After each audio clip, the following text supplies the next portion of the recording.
Masintabi po, ilang classrooms ng Mangaldan Central School inaanay na. May live report si Jasmine Gabriel Galban. Jasmine. Joanne, kasabay ng implementasyon ng 100% face-to-face classes ay merong mga challenges na kinakaharap ang iba't ibang paaralan sa buong bansa. Gaya na lamang ng sitwasyon dito sa Mangaldan Central School. Hindi na muna pinapagamit sa mga mag-aaral ang mga classroom na ito sa Mangaldan Central School.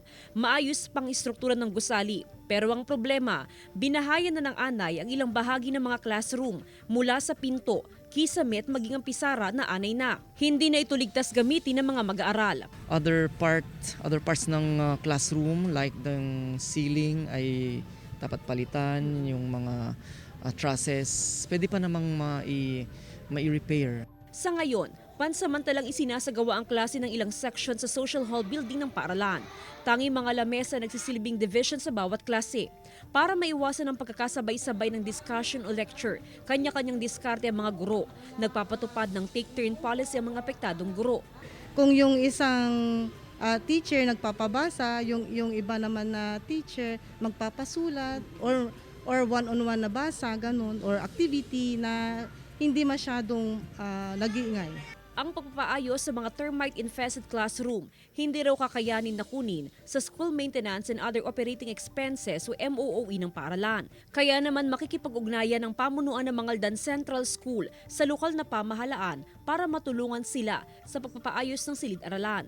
Bukas naman umano ang LGU sa anumang tulong na kakailanganin ng kagawad ng edukasyon, lalo na kung sa ikabubuti ng mga mag-aaral. Hihintayin daw nilang report at request letter mula sa paaralan. Sunod nilang isasagawa ang pag-schedule ng inspeksyon sa paaralan. Joanne, mula dun sa 4 classes sa kinder hanggang grade 1 na nagkaklase o nagkakasya sa social hall building ng Mangaldan Central School ay 2 klase na lamang yung nagkaklase doon ngayon dahil nakalipat na sa kanilang classrooms yung 2 sections.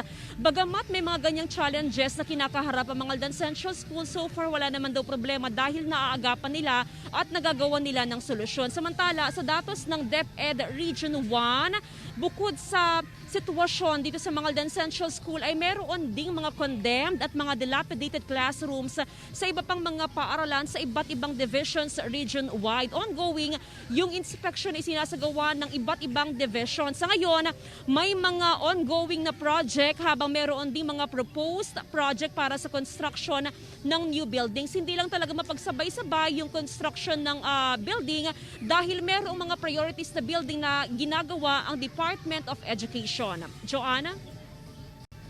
Maraming salamat, Jasmine Gabriel Galban.